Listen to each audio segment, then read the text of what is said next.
da hospitalidade vão entregar um guiazinho para ajudar vocês a acompanhar o sermão, tá certo? E os demais, todos, eu peço que abram em Gênesis capítulo 3. Voltamos a esse texto mais uma vez. Ele já foi alvo da nossa meditação semana passada, mas ainda há mais para receber do Senhor nele. Muitas informações, inclusive. Tenham calma, porque eu sei que alguns pretendem ir para a consciência ainda, eu também. Então nós iremos ser cuidadosos aí no tempo. Mas o desafio hoje é percorrer o capítulo todo, inclusive os 6 versos que já vimos. Calma que eu vou explicar e calma que eu não vou me aprofundar tanto assim, mas vai ser necessário. Nós teremos aqui pelo menos 5 cenas que precisam ser consideradas. E de antemão já deixo as crianças avisadas, essa vai ser a tarefa de vocês. Ao longo do sermão eu vou pedir que façam 5 desenhos. A tarefa de vocês é desenhar. A tarefa de papai e mamãe é explicar quando chegar em casa, para lembrar o sermão. Se o seu pai acertar entre 3 e 5, tá bem, passou. Se errar mais de 3, aí você entra em contato com o pastor que a gente agenda uma visita, tá certo? Gênesis capítulo 3. Nós pretendemos ler o texto todo nessa noite.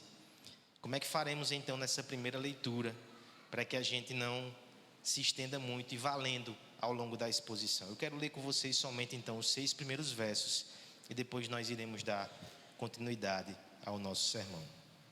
Diz assim a palavra do Senhor: Mas a serpente, mais sagaz que todos os animais selváticos que o Senhor Deus tinha feito, disse à mulher: É assim que Deus disse: Não comereis de toda a árvore do jardim.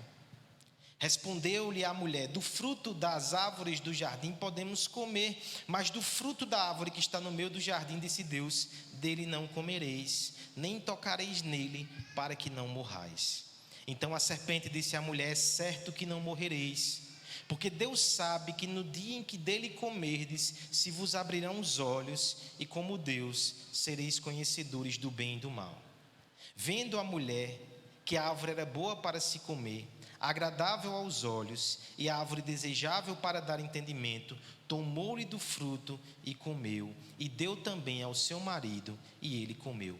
Vamos ler até o final de forma alternada. Eu acho que vai ser importante dar um panorama primeiro. Verso 7, os irmãos, por favor. Abriram-se então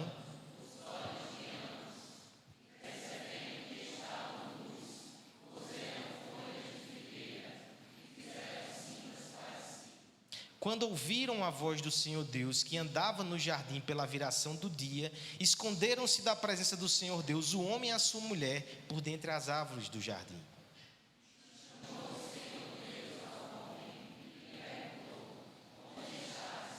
Ele respondeu: Ouvi a tua voz no jardim, e porque estava nu, tive medo e me escondi.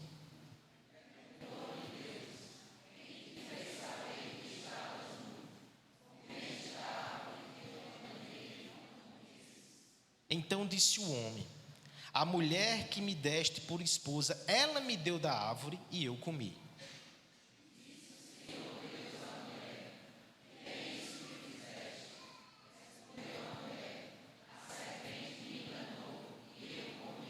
Então o Senhor Deus disse à serpente: Visto que isto fizeste, maldita és dentre todos os animais domésticos, e és entre todos os animais selváticos. Rastejarás sobre o teu ventre e comerás pó todos os dias de tua vida.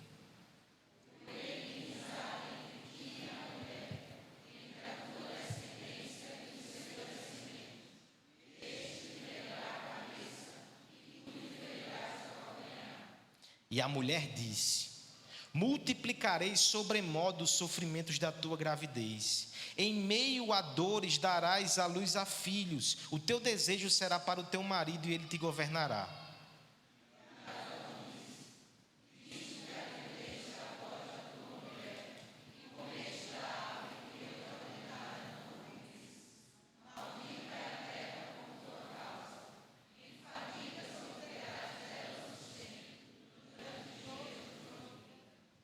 Ela produzirá também cardos e abrolhos, e tu comerás da erva do campo.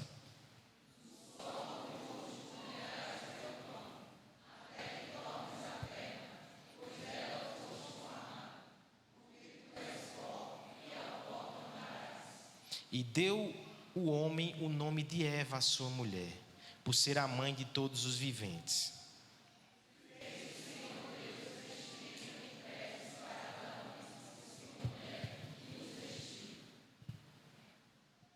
Então disse o Senhor Deus: eis que o homem se tornou como um de nós, conhecedor do bem e do mal, assim que não estenda a mão e tome da árvore da vida e coma e viva eternamente.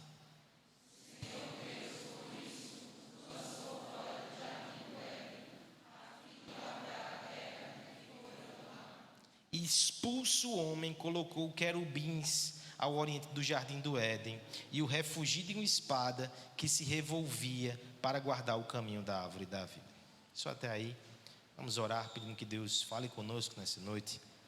Pai bendito, nós te agradecemos pelo teu culto, nós te agradecemos pela tua palavra, nós te agradecemos por esse momento especial.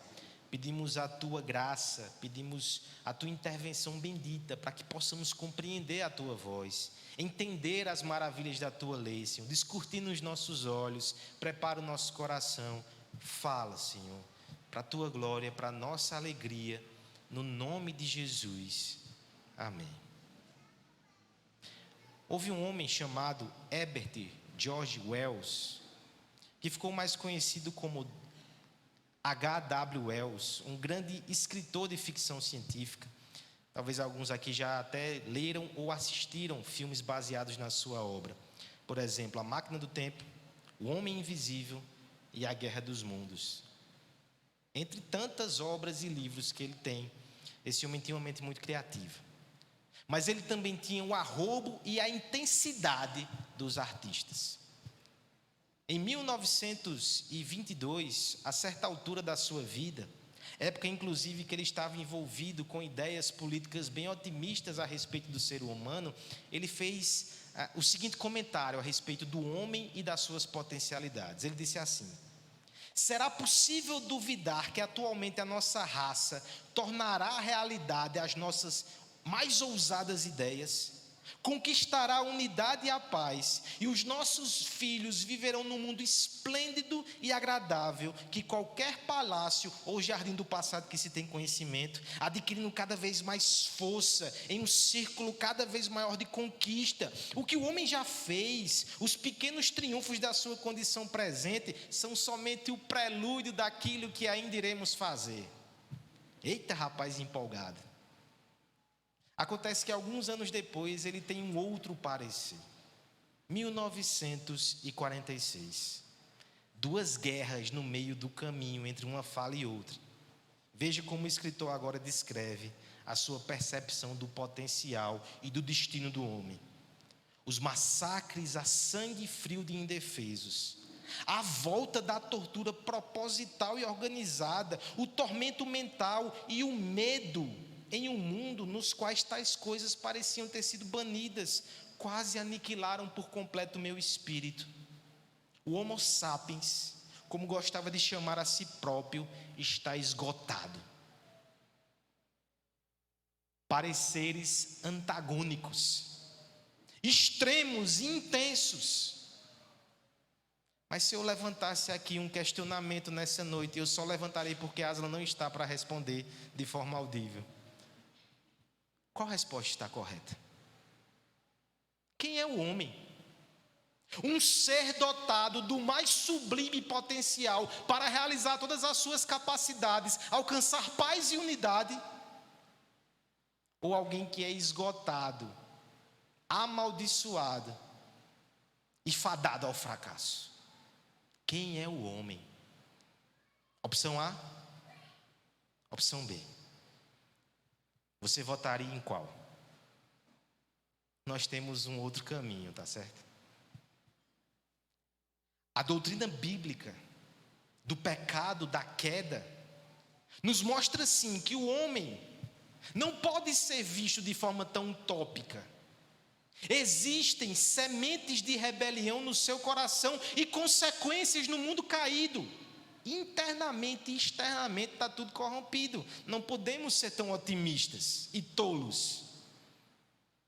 Mas a verdade do Evangelho A bondade de Deus e a sua graça que triunfa também nos adverte para que não tenhamos uma visão totalmente negativa, cínica e desesperançosa. Precisamos encontrar um equilíbrio entre essas duas coisas. E eu pretendo fazer isso com você nessa noite. No texto que talvez é o mais escuro, trágico, cruel e doloroso de toda a Bíblia, a queda do homem. Certamente esse texto vai nos advertir, como já fez desde a semana passada, a respeito da triste condição do homem, das consequências do seu pecado. Mas ao mesmo tempo, é impressionante notar que neste texto, até nesse texto, até no momento mais terrível, a graça, a esperança, a evangelho. É a partir de uma verdade como essa que nós conseguimos ter uma opinião equilibrada sobre quem somos, sobre o mundo e sobre as coisas que se sucederão. Veremos nessa noite, irmãos, tanto as consequências do pecado, como o triunfo da graça de Deus. Tudo isso em Gênesis 3. Mas para verificar essas coisas, eu quero explicar qual vai ser a nossa abordagem. Como os irmãos aqui já sabem, mas eu vou explicar porque talvez nem todos tenham conhecimento disso. Na literatura hebraica, na poesia, nós temos um recurso muito interessante que é estranho para nós, mas é lindo, chamado de quiasmo. O que basicamente é um quiasmo? Na nossa literatura, nós lemos os textos e a sequência lógica, um verso após o outro, ela vai seguindo o seu rumo, ela vai aglutinando informações até que ela chega no ápice, geralmente na conclusão de um texto. No entanto, poesia segue regras diferentes e na poesia hebraica isso também acontece. O quiasmo funciona da seguinte forma: você tem uma verdade central que está no meio do texto e as pontas elas vão se comunicando. O final, o começo com o final, e depois elas vão com camadas se conectando até que você afunila e chega na verdade do texto. Não sei se você conseguiu montar isso de forma gráfica na sua cabeça, mas a interpretação dessa noite, dessa passagem tão conhecida, ela vai levar em consideração que o coração desse texto está nos versos 14 e 15. Aquilo que os antigos já chamavam de proto-evangelho. A primeira vez que de forma explícita nós temos a promessa do evangelho nas escrituras. Gênesis 3, 14 e 15. Esse é o centro, esse é o núcleo. Ao redor dele nós teremos pontos que se conectam. De um lado, consequência do pecado. Do outro, triunfo da graça. Como é que isso vai acontecer? Tenta enxergar comigo e a gente vai vendo com calma, tá certo? Dos versos 1 a 6, nós temos a sedução que mata. Dos versos 22 a 24, nós temos a graça que fere, mas nos salva. Esse é o primeiro contraste. Dos versos 7 a 8, entrando no meio do texto aí, nós temos a religião que engana. Na outra ponta, no verso 21, nós temos o evangelho que nos cobre. Dos versos 11 a 12, em terceiro lugar, nós temos outro contraste. O conflito relacional de um lado e na outra ponta, a redenção na esperança, verso 20. Versos 13, quarta camada, nós temos a fuga da responsabilidade. Versos 16 e 19, do outro lado, penalidades mitigadas. E no meio, o centro do texto, nós temos a humilhação da serpente e a vitória final. Depois de um dia de consciência, uma estrutura dessa nos ajude. Mas eu quero crer que nós iremos devagarzinho percebendo essas verdades. E no final, você vai perceber de forma muito clara e nítida como devemos ter uma visão muito corajosa a respeito das consequências do pecado, mas também uma visão esperançosa sobre o triunfo da graça. Primeiro contraste, então. A sedução que mata de um lado e as feridas que nos salvam. Nós já lemos os versos de 1 a 6, inclusive semana passada, foi o sermão anterior. Agora eu quero que você leia os versos 22 a 24 e a gente vai fazer essa comparação e esse contraste. Versos 22 a 24, peço que me ajudem na leitura. Então disse o Senhor: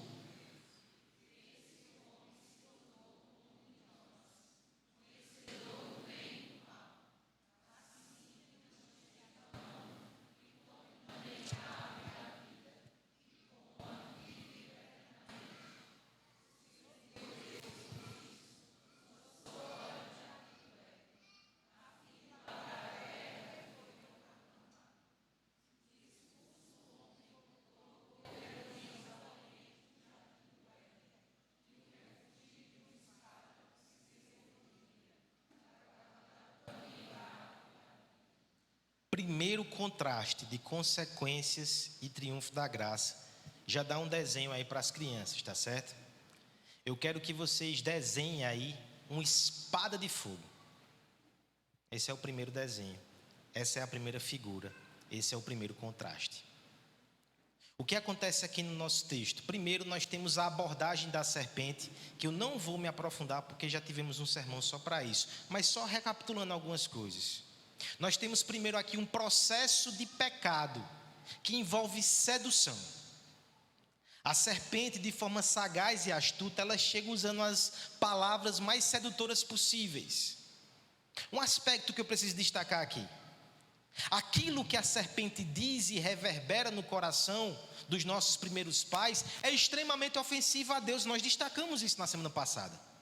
Pressupõe que Deus mente, pressupõe que Deus é ciumento, é invejoso, não quer que eles sejam como ele, por isso que diz que não podem comer do fruto da árvore, mas é ciúme, é inveja.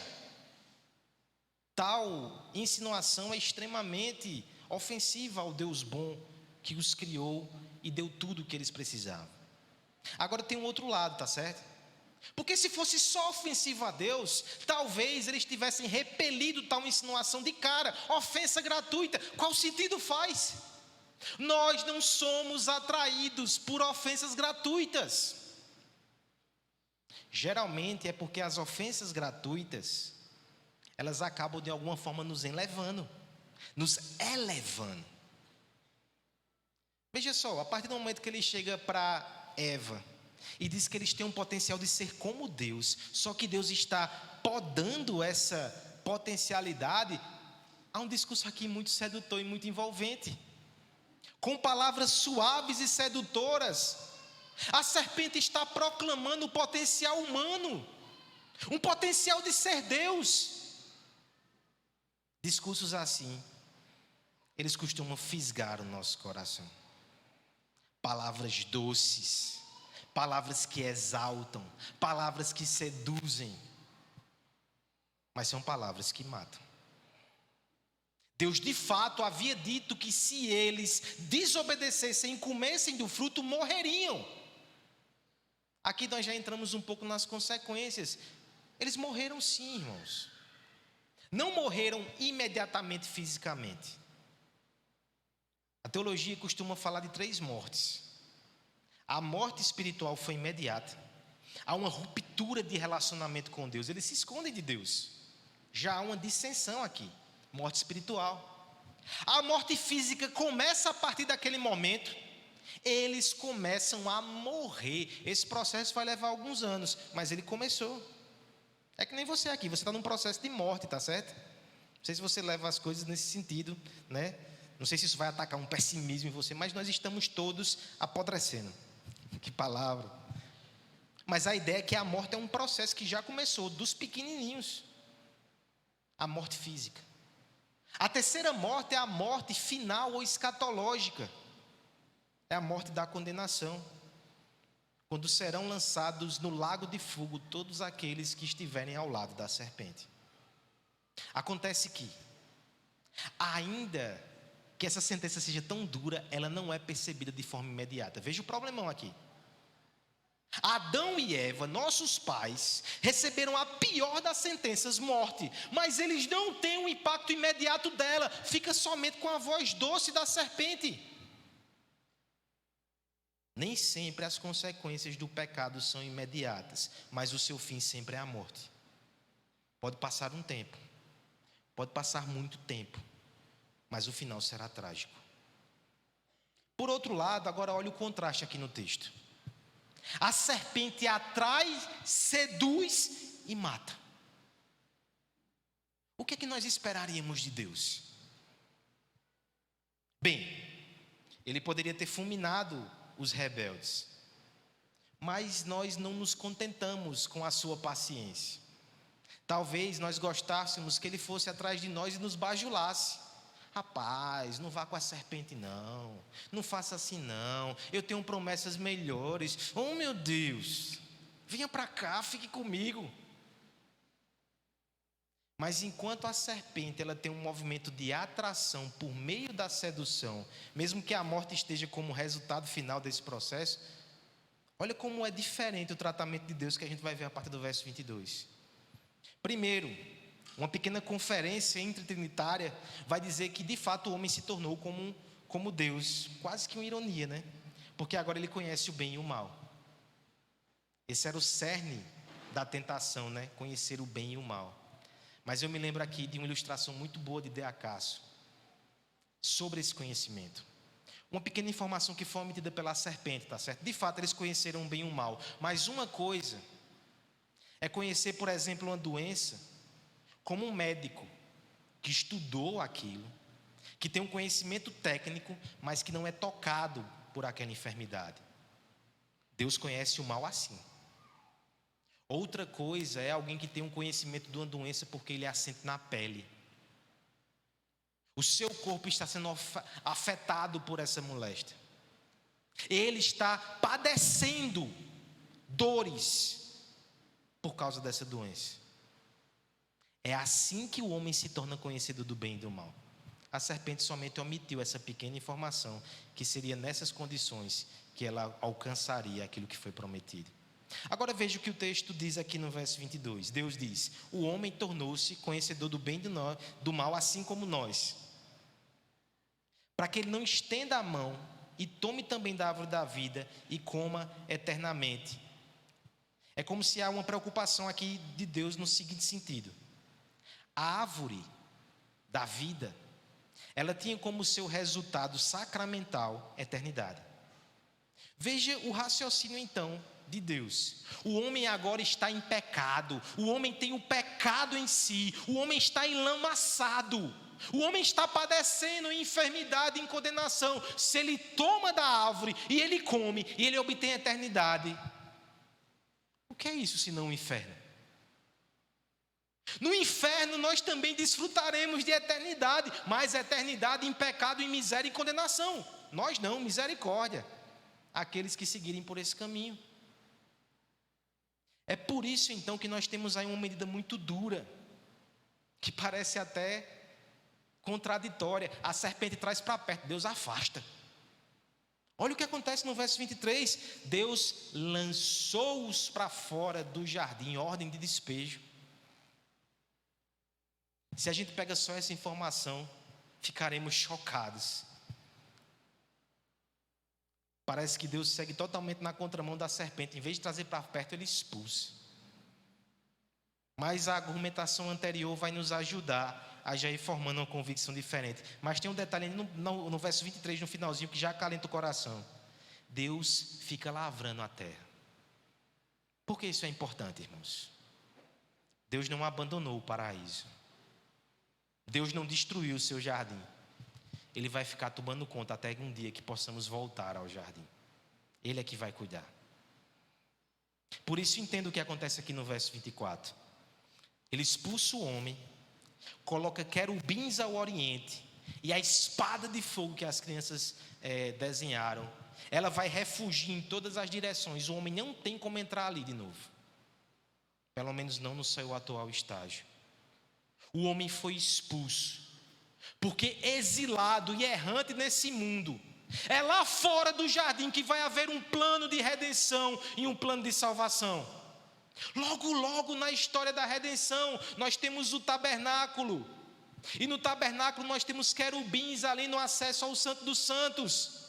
Lembrando sempre que a presença santa de Deus não pode ser habitada por pecadores, mas existia rituais de sacrifício que permitiam o acesso.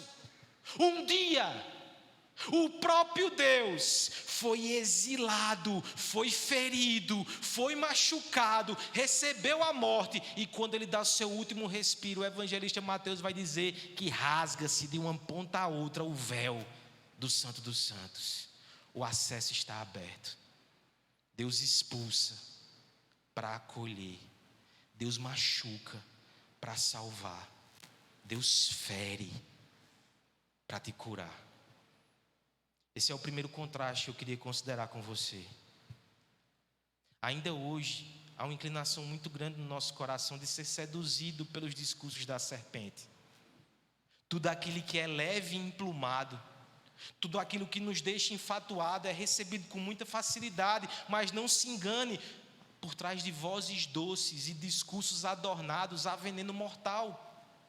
O pecado continua seduzindo, a graça por vezes fere. Quantas vezes a palavra não nos quebra diariamente, semanalmente e nos confronta? Quantas vezes a providência nos disciplina? Quantas vezes Deus não nos deixa sozinhos e vagando por desertos, porque é ali que há um veio de redenção que vai alcançar o nosso coração. Não fuja da graça quando ela te fere, fuja do pecado mesmo quando ele te bajula. A consequência do pecado é o engano e a morte. O triunfo da graça vem pelas feridas que nos salvam. Prefira ser ferido pelo Deus que foi ferido por você na cruz. Há um segundo contraste que eu queria considerar com você também. De um lado, a religião que engana. Do outro, o evangelho que nos cobre. Vamos ler juntos nesse momento. Peço sua ajuda na verdade. Primeiro os versos 7 a 10 e depois lá na outra ponta o verso 21. 7 a 10, depois o verso 21. Peço a ajuda da igreja na leitura. Abriram-se então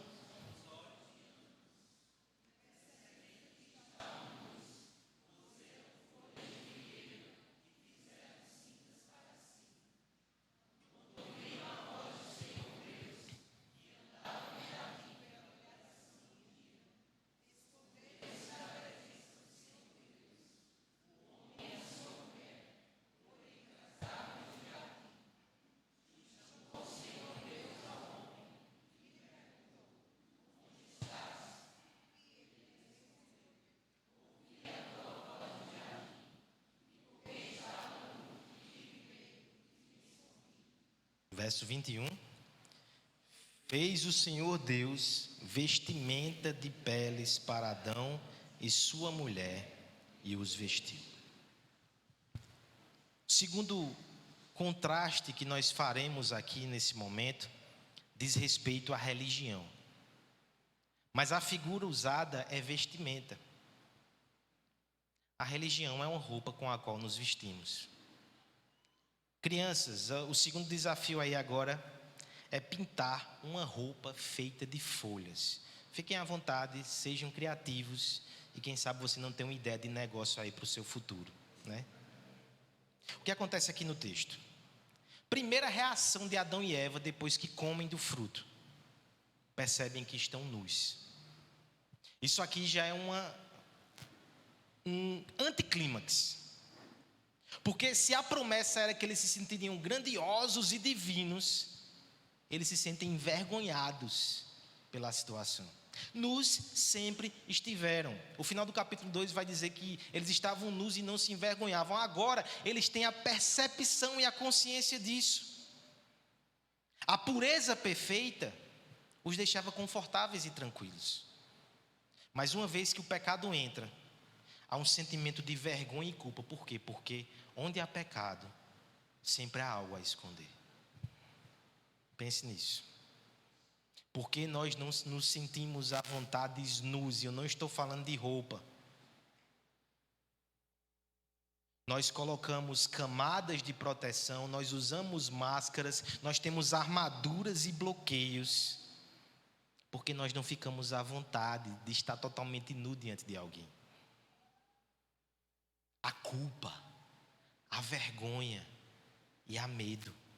É isso que acontece no verso 7. O que é que eles fazem então? Percebendo o problema, logo eles tentam arrumar uma solução para aquilo. São engenhosos em alguma medida. Eles pegam folhas de figueira, a maior ali que havia no contexto daquela vegetação, e se cobrem. Tentam tapar, tentam suprir a sua demanda e a sua necessidade. É interessante, irmãos, que é percebido aqui por muitos teólogos uma metáfora daquilo que é o ímpeto religioso no homem. O reformador João Calvino costumava dizer que todo homem tinha no seu coração a semente da divindade. Um senso de divindade que o fazia sentir uma relação com um ser maior do que ele, mas muitas vezes uma relação de temor e de culpa. A manifestação religiosa, ela é universal. Mesmo em tribos mais distantes, isoladas e longínquas, existe manifestação religiosa, porque existe semente da religião no coração do homem. Mas o que é que o homem então faz com essa necessidade, com essa chaga e com essa ferida? Ele tenta resolver com seus recursos. Ele tenta pegar na criação algo que possa lhe servir. Idolatria. O homem pega uma parte da criação, a eleva como solução e no fim, somente ofende o seu Criador. Perceba que o empreendimento religioso inicial, ele vai ser testado logo no verso 8. Deus aparece, Deus se aproxima, eles ouvem a voz do Senhor. O que é que acontece? Eles se escondem. O texto vai dizer que eles se escondem atrás de árvores. Você consegue perceber uma progressão? Pegaram a maior folha que tinha, tentaram se esconder, não conseguiram. Não ficaram à vontade. Correram por detrás de árvores. Tentaram esconder-se diante de Deus, mas se frustraram mais uma vez. O Senhor pergunta no verso 8 ao homem: onde estás? Não que Deus não soubesse, não que Deus não visse. Era somente para deixar bem explícito a ineficácia daquele recurso. A religião, ela engana, porque ela não consegue entregar o que promete. Ela não nos deixa em paz, ela não afasta a culpa, ela não nos deixa num relacionamento satisfatório e tranquilo diante de Deus. Um dia, todas as obras humanas, inclusive as religiosas, serão percebidas como ineficazes, como folhas de figueira com as quais tentamos inutilmente nos cobrir, porque Deus vai perguntar: o que é que você fez? É interessante, portanto, observar o contraste. Lá no verso 21, Deus identifica o mesmo problema: a nudez, a vergonha, a culpa. E o que é que Deus faz? Deus é quem providencia roupa para cobrir Adão e Eva. O texto vai dizer no verso 21 que ele fez vestimentas com peles. O que nós temos aqui é um animal que morre, e por meio da sua morte, ele providencia uma vestimenta adequada para os nossos primeiros pais. Como nós não enxergamos aqui, mais uma vez, um indicativo muito forte da verdade do Evangelho. Não sou eu que me cubro, não é o meu esforço, não é a minha moralidade, não é a minha religião, não são as minhas obras. Isso são somente folhas inúteis para afastar a culpa, a vergonha e a condenação. É Deus que tem que me cobrir. Ele faz isso mediante a morte de outro em meu favor. Por muito tempo o sistema sacrificial prefigurou essa verdade. Animais eram mortos para cobrir o nosso pecado. Até que um dia, João Batista olha para o seu primo e diz: eis o Cordeiro de Deus que tira o pecado do mundo. Seu sangue foi derramado para que ele fizesse uma roupa de justiça para nos cobrir. Religiosidade, idolatria, frustração. Essa é a consequência do pecado. Toda essa pluralidade aí de pensamentos, de alternativas, toda essa diversidade religiosa, mas com o mesmo pano de fundo, uma culpa implacável, que é real, mas que não pode ser saciada pelo homem. Só há um caminho que a graça triunfa. É o sangue derramado, é a expiação aplicada, é Deus que nos veste, é o Cordeiro de Deus que tira o pecado do mundo. A graça triunfa, a culpa é resolvida. Terceiro contraste, consequência do pecado, triunfo da graça. Nós iremos ver agora nos versos 11 e 12 e depois no verso 20. São poucos versos agora, mas peço sua ajuda mais uma vez. Versos 11 e 12 e depois o verso 20. A igreja, por favor, me ajude. Perguntou-lhes Deus: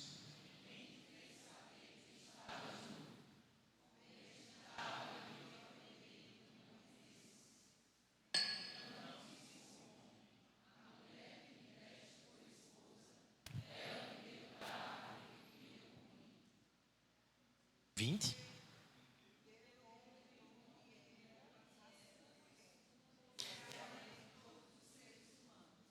Bora de novo. E deu o homem o nome de Eva, a sua mulher. Do relacionamento com Deus, por meio da religião, nós passamos agora do relacionamento entre nós. A figura agora usada pelas crianças que devem pintar é alguém com o dedo em riste, apontando para o outro. Um dedão apontando assim, jogando a culpa em alguém. Não sei se você já fez isso, criança, não sei se você sabe como é isso, mas tenta imaginar, peça ajuda ao seu pai, apontando a culpa para alguém, tá certo? Esse é o triste relato que acontece aqui. Veja, há um princípio teológico maior que nós iremos considerar um pouco mais para frente. A partir do momento que Deus começa a inquirição com Adão, o que é que ele está fazendo? Ele está chamando Adão à responsabilidade. Ele está fazendo perguntas de quem já sabe o que aconteceu. Ele não quer informação. Deus é onisciente. Ele quer o quebrantamento. Que Adão confesse o que fez, assuma a responsabilidade e suplique por misericórdia. Deus nos dá a oportunidade de fazer isso. O que nós teremos aqui é uma sequência de fuga. Trataremos isso daqui a pouco, mas eu quero destacar somente um aspecto. O primeiro recurso, ou a tentativa de Adão, é escandalosa. Ele olha para Eva, para sua esposa a essa altura. A gente vai ver logo aqui que o nome muda, né? Ela era chamada de varoa até essa altura. Ele olha para a varoa, ele diz: ó, foi culpa dela, Deus. Foi culpa da mulher que tu me deste. Seja sincero, irmão. Onde é que se escandaliza a gente? Se brincar, hoje a gente fez isso. Transferir culpa. Reclamar do cônjuge. Não parece ser algo tão grave assim. Não parece agora e hoje no mundo de pecado que vivemos. Agora tente voltar a sua mente para a família primeira. Só havia harmonia e paz. Alguns versos anteriores aqui nós temos Adão recebendo a sua esposa e ele faz uma canção, ele suspira em gratidão e admiração, ele agradece a Deus porque recebeu ela. Como é que esse homem agora, ele simplesmente volta-se para ela em tons acusatórios? Em última instância, inclusive, ele culpa a Deus. É culpa dessa mulher, e quem me deu ela? Foi tu, Deus, eu estava quieto. Ele culpa o Senhor. Ele maldiz aquela que outrora foi a alegria dos seus olhos.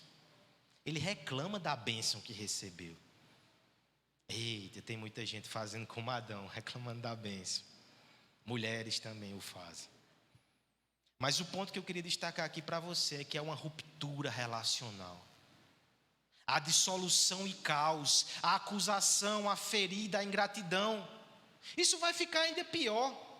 Alguns versos depois, nós vamos perceber no verso 16, por exemplo, que uma das consequências da queda para Eva é que o desejo dela será contra o desejo do seu marido, ou seja, tensão, disputa, e o marido a dominará, opressão. Olha o que acontece com essa família. E não pense que os efeitos do pecado dizem respeito somente a relacionamentos conjugais ou relacionamentos familiares. A gente vai ver Caim e Abel semana que vem. Na verdade, o princípio aquele é mais tenebroso, tá certo? Se até o relacionamento mais próximo, mais íntimo, mais afetivo termina em acusação, ferida e morte, o que é que você está esperando dos outros relacionamentos nesse mundo caído? Relacionamentos mais distantes. Todos nós somos barris cheios de pólvora, e alguns têm um pavio mais curto. Estouramos, machucamos, implodimos, explodimos. Isso é a consequência terrível do pecado. Vamos ao triunfo da graça. Talvez você chegou aqui tão machucado que você vai dizer: essa verdade é bem empírica mesmo. Mas vamos parar a baile, vamos ver o triunfo da graça. O triunfo da graça, ele evidencia-se de forma bem singela, mas muito bonita lá no verso 20. E deu o homem o nome de Eva, a sua mulher, por ser mãe de todos os humanos. Qual é o significado desse ato de Adão aqui? Primeiro, uma reafirmação do seu papel de liderança. Ele que deu o nome de varou a ela no capítulo 2, depois da queda ele também tem esse papel de liderança, ele muda inclusive o nome dela. Mas um significado maior do que esse. Mudança de nome, quando há uma aliança com Deus, implica na compreensão que uma grande transformação será feita, de modo que até o nome muda. Abrão vira Abraão, Jacó vira Israel. É uma aliança que traz uma transformação tão profunda que até o nome muda. Ou seja, essa mudança de nome representa alguém que está sendo signatário de uma aliança. Eles creram na promessa. A promessa que a vida continuaria, que da vida viria aquele que esmagaria a cabeça da serpente. Daqui a pouco a gente chega nesse ponto. Mas eu quero destacar aí um terceiro aspecto, porque você pode perguntar, e por que quem mudou de nome foi Eva? Por que não é o bonitão do Adão que não muda de nome? Até porque, teologicamente, o nome dele está bem mais complicado do que Eva. Paulo vai argumentar que o primeiro Adão traz morte, o segundo Adão, que é Cristo, traz vida. Olha como Adão ficou queimado, porque não foi ele que mudou de nome. Porque Eva. O significado nos ajuda a entender por quê. Eva, Evinha, na sua tradução, é vida, ou vivente. Moisés ainda dá uma ajeitada, né? Mãe dos viventes. Era a percepção que através dela viria vida, viria salvação. E aqui eu quero destacar para você o aspecto relacional dessa mudança de nome. O marido ingrato, injusto e covarde, que outrora orou para sua mulher e viu nela somente a fonte, a entrada do pecado no mundo, agora olha para ela com olhos de redenção e com a esperança do evangelho, diz: de ti virá a vida. Olha o que o evangelho faz. O evangelho é o que me impede de olhar para o meu irmão, para a minha esposa, para algum de vocês e pensar: fonte de aborrecimento, enviado do maligno, fonte perpétua de desprazer e dor de cabeça. Misericórdia. Eu olho e vejo esperança em Cristo. Cristo vai fazer algo maravilhoso e lindo. Cristo já está fazendo. Fonte de vida, fonte de deleite, esperança e recomeço, mas isso só existe em Cristo. Fora da aliança com Cristo, é claro que nós só teremos os efeitos deletérios do pecado. É na aliança com Cristo que eu posso ter esperança, e reconciliação só nasce em terrenos regados pela esperança. A graça triunfa por meio do evangelho que nos reconcilia. Quarto e penúltimo efeito, tá certo? Não se preocupe, que estamos no controle da aula. Versos 13, depois versos 16 e 19. Quarto contraste. De um lado, a fuga da responsabilidade, do outro, penalidades que são mitigadas. Verso 13, depois versos 16 e 19. Me ajude a penúltima vez aqui, tá certo? Disse o Senhor Deus à mulher: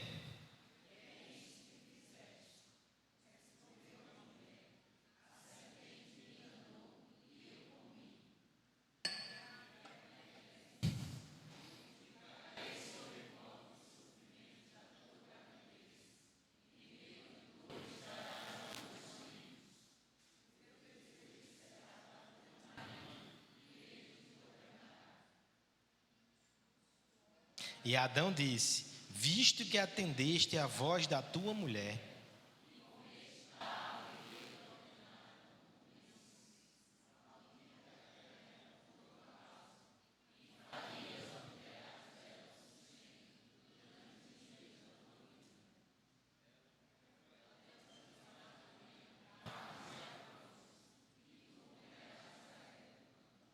no suor do rosto comerás o teu pão.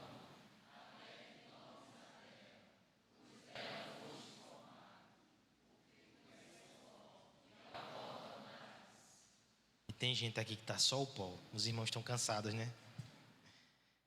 Quarto contraste. Quarto desenho para as crianças. Nesse há inclusive uma divisão que vem do próprio texto. Meninos, desenha alguém com a mão no espinho, tá certo? Meninas, uma mulher grávida gritando com dores. São as duas figuras que temos aqui no nosso texto de consequência. Mas antes da consequência, perceba o mecanismo de fuga que nós mencionamos anteriormente, ficando ainda mais explícito. Deus procura Adão, veja, ele volta à ordem criacional. A serpente vai a Eva, mas Deus vai a Adão. Adão, o que é que aconteceu? Chama ele à ordem, né? Adão joga para a esposa. Foi culpa dela. Ela me deu e eu comi. Agora então Deus vai até a mulher e vai a inquirir também a esse respeito. O que é que ela faz? Ela joga para quem? Como não tinha filho, não tinha como jogar para o filho, joga para a serpente. Talvez hoje a gente fizesse um percurso mais elaborado, né? Mas ela joga para a serpente. Foi a serpente que me enganou e eu comi. Veja, as respostas não estão necessariamente erradas. A serpente enganou Eva, a Bíblia diz isso, Timóteo fala isso. Acontece que ela omite a sua responsabilidade. Ela ignora a sua participação. Adão também o fez. Esse é o padrão da humanidade caída. Nos esquivamos, fugimos, evitamos ao máximo assumir culpa. Tem gente que prefere apanhar do que pedir perdão. Reconhecer que está errado. Existem pessoas crentes que não reconhecem nunca que estão errados. Às vezes deixam um tempo passar, mudam de postura e dão uma de doido. Agora chegar para dizer que estava errado. Assumir responsabilidade. Assumir culpa. Foi a serpente? Foi, mas fui eu. Sabe por que isso é importante, meus irmãos? Porque se encarar a responsabilidade e confessar a nossa culpa, não há arrependimento. E sem arrependimento não há salvação. Uma sociedade que foge da responsabilidade é uma sociedade anti-evangélica. Parece bonito e empático. Mas livrar as pessoas da sua responsabilidade é, no fim, pregar um anti-evangelho. Não haverá arrependimento. Veja que Deus trata essa questão de forma diferente. Ele chama a ordem, né? Nós temos aqui 3 julgamentos, ou 3 sentenças. A primeira é a da serpente, a gente pulou. É o centro do texto, trataremos daqui a pouco. Mas logo na sequência nós temos a responsabilidade da mulher. Qual é a consequência para a mulher? Ela vai dar vida. A vida vai continuar. Mas agora, em dores de parto, ela vai gerar. E não pense que com a cesárea é possível escapar disso. Você já viu uma mulher se levantando na primeira vez depois que fez uma cesárea? É quase que uma dor de parto, do parto normal, compacta. Mas a dor aqui não é somente física, são as tristezas, as frustrações, o puerpério. É o pecado do marido, é as angústias da esposa. São todas as dores e sofrimentos debaixo do sol. Cadê as grávidas aqui, né? Que palavra. Mas veja, sabe por que a ideia aqui é que é uma maldição mitigada? Porque Deus poderia simplesmente dizer, acabou com vocês, viu?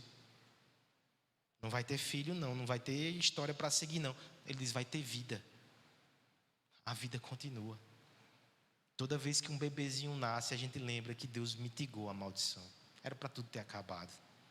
Daqui a pouco chega o João, a vida continua, a graça triunfa. Ele nos deixa lidar com as consequências, mas não de um jeito que vá nos destruir, só para nos corrigir. Assim é com o homem também. A vida continua, ele vai conseguir trabalhar, ele vai conseguir colher, ele vai conseguir comer, ele vai conseguir sustentar a sua casa, mas agora vai suar, viu? Cardos e abrolhos, vai machucar a mão, vai ferir. Injustiça de toda natureza, o problema do pecado invadindo as relações econômicas e sociais, consequência do pecado. Mas por favor, não olhe só o lado ruim não, tá certo? Não maldiga a sua fonte de sustento, maldiga o pecado. você vai continuar podendo viver e sustentar a sua família. Toda vez que você coloca o pão francês em cima da mesa, é graça de Deus. Ele não deixou que você fosse destruído, mas a consequência vem. Perceba como é o caminho do Senhor. Nós precisamos lidar com as consequências mitigadas para corrigir e não nos destruir. Um dia, uma menina sentiria dores de parto. No meio das suas dores, ela gestaria o Filho de Deus. Um dia, o Filho de Deus, com o suor do seu rosto, iria trabalhar aqui nessa terra. Espinhos seriam colocados na sua cabeça, cardos e abrolhos. O penoso trabalho da sua mão envolveria morte e expiação, mas para nós seria salvação. Cristo assume a nossa responsabilidade e nos salva. Isso é o Evangelho. Não anule as responsabilidades, não fuja. Corra para Cristo e nele aprenda a lidar com o pecado e com a graça. Último contraste, nós iremos encerrar agora. Chegamos finalmente no proto-evangelho. Vamos ler tudo juntos, versos 14 e 15. Então o Senhor Deus disse à serpente: visto que isso fizeste, maldita és entre todos os animais domésticos, e o és entre todos os animais selváticos. Rastejarás sobre o teu ventre, e comerás pó todos os dias. Porém, inimizade entre ti e a mulher, entre a tua descendência e o seu descendente. Este te ferirá a cabeça, e tu lhe ferirás o calcanhar. Quinta e última cena. Um pé pisando na cabeça de uma serpente e a serpente mordendo o calcanhar. Como você vai desenhar isso? Boa sorte. Seja criativo. Artistas serão descobertos aqui. Sentença final para a serpente. Ela será humilhada e derrotada. Parecia vitoriosa, parecia triunfante. O seu plano deu certo. Você vai rastejar pela terra com o seu ventre. Isso é um símbolo de humilhação. A questão aqui não é se a serpente tinha pernas antes. O símbolo aqui é humilhação. Você vai comer do pó. Isso aqui prenuncia derrota. O diabo não vai triunfar. Deus tem um plano. Deus tem uma vitória reservada. Talvez o grande temor seja: é bom saber que o diabo vai ser derrotado. Tem um pequeno detalhe somente. E a gente que escolheu ficar do lado do diabo, o que é que vai acontecer? Como humanidade, não foi isso que fizemos? Escolhemos ficar do lado do diabo contra Deus. Olha o verso 15, como é maravilhoso.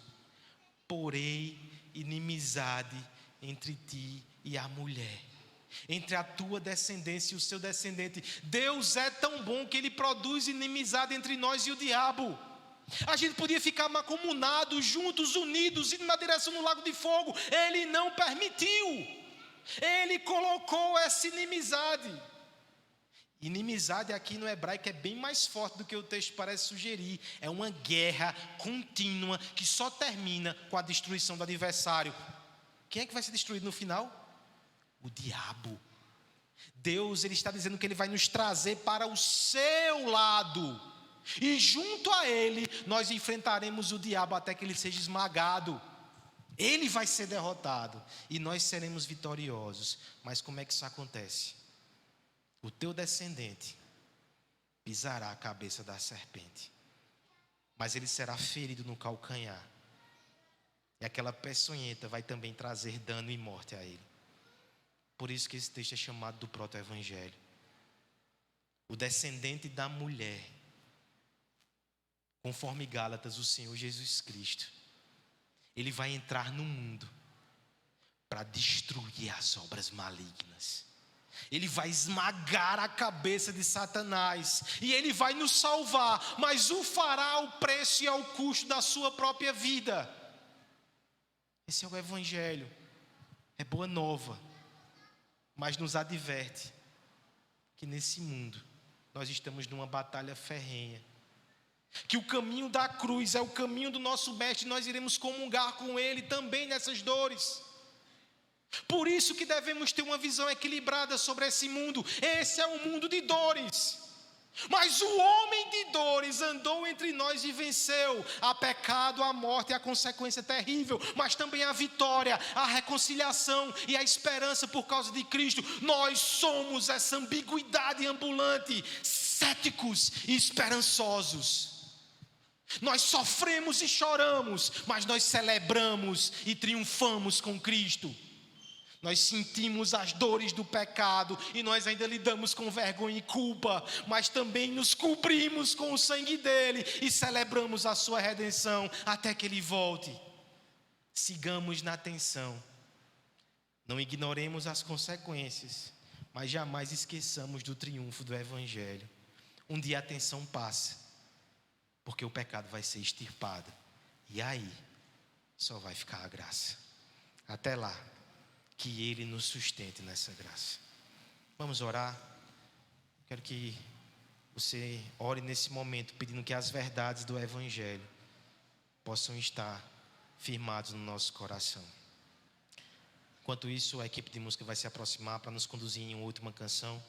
Vamos ficar de pé para fazer essa oração. Pai bendito, nós louvamos e nós adoramos o teu santo nome, Senhor.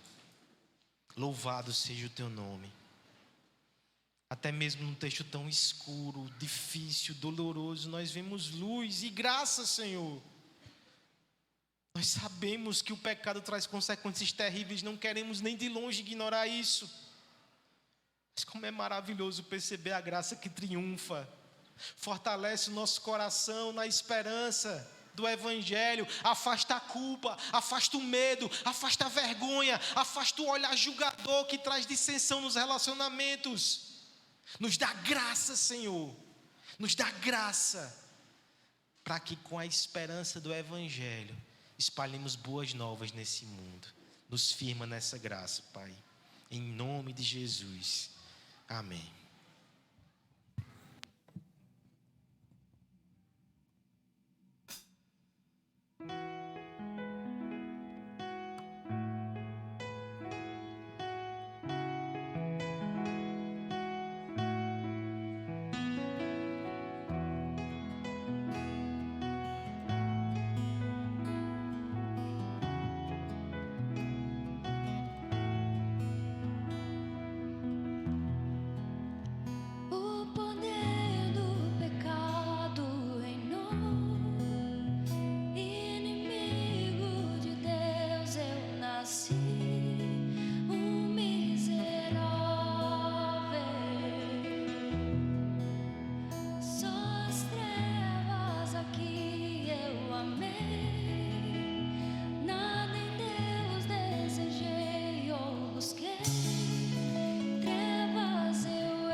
receber a bênção, meus irmãos.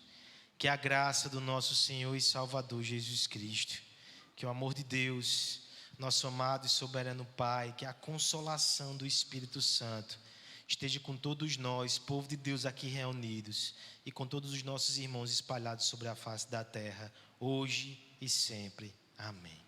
Peço que você sente bem rapidinho. Dá tempo de pegar a segunda plenária, tá certo? Meus queridos, queríamos saudar todos aqueles que nos visitam. Desde a semana passada nós implementamos um modelo novo para receber os visitantes. A equipe de hospitalidade tinha uma dinâmica, mas não vai dar para fazer hoje, tá certo? Porque pela estimativa ocular aqui, nos parece que quase metade é visitante. Nós ficamos muito felizes, sabemos que irmãos que vêm para a consciência, dão um pulinho aqui no jardim para estar conosco, isso enche o nosso coração de alegria. Mas é certo que vocês não passarão despercebidos, já receberam um bizinho, né? E tem um convite também para, terminando, você ir ali ao lado, café e bolo para os visitantes, tá certo? Os irmãos da igreja podem ficar de tocaia, se sobrar no final, você pode fazer parte desse momento, tá certo? Mas tem ali para você que nos visita um cafezinho, um bolo e a oportunidade da gente ir lá para conversar e saber de onde você veio, tá certo? Dentre os visitantes, eu acho que não poderíamos tentar no máximo caravanas aqui, tá certo? Deixa eu fazer um teste. Caravana de Recife. Olha aí, caravana boa. Caravana de Pernambuco, para ser mais amplo. Os mesmos. Muito bom. Caravana do Maranhão. Aê! Perfeito. Deve ter outras caravanas. Caravana da Bahia, tem um baiano aí. Cadê o baiano? Eita, o tanto de baiano, rapaz. Coisa boa. Deus abençoe. Coisa boa. Maceió, caravana de Maceió. Show de bola. Caravana do Piauí. Cadê Ellen? Aê! Deus abençoe todos vocês. Se faltou alguém, dê um grito aí, tá bom? Quem? De onde? Rondônia. Aí, ó, massa. E ali atrás? Sergipe. Deus abençoe, meus irmãos. Muito bom ter vocês por aqui, tá certo? É a nossa tradição aí no domingo de consciência, estar com vocês aqui no jardim. Vai ter bolo. Esperamos poder retribuir um pouco desse carinho que vocês demonstraram. Uma oração final. São Paulo, cadê? Olha aí, rapaz, uma dupla de São Paulo. Cadê o Rio de Janeiro? Sambódromo, né? Ah, tá ali! Os irmãos. Mas, rapaz, então. Tem alguém do Sul? De onde? Minas Gerais, aí, ó, o Sudeste representado. Ceará também aqui, coisa boa. João Pessoa. Eita, bênção. Nem eu sabia que ia acontecer isso. Amém, Deus abençoe. Dentro dessa caravana, eu queria só fazer um destaque aqui. Nós estamos recebendo o seminarista Micael, sua esposa Lu. Eu queria convidá-los para orar por eles. Estão lá no SPN, são egressos de Paulo Afonso, né? Nossos queridos irmãos, eu queria fazer uma oração por eles, né? Estão aí nessa peregrinação, nessa jornada de preparação. Que privilégio ter vocês aqui, viu? Amém. Aproveitar, teve duas crianças que eu não chamei para orar, faltou na minha lista aqui. Ian fez aniversário essa semana, tá por aí? Ian, de Jéssica e Juan. E também Liz. Não foi aniversário de Liz também essa semana? De Charlan e Camila. Estão aí? Ali, ó. Ó Ian ali, ó. Vem para cá. Vamos orar por eles também. E logo após a oração, vocês estão dispensados. Só um aviso. Plenária da UMP dia 5 é? Dia 17, no próximo sábado, que horas? 5 horas da tarde. Mais informações vocês terão aí nas redes sociais. Dia 17, 5 horas, plenária da UMP, tá certo?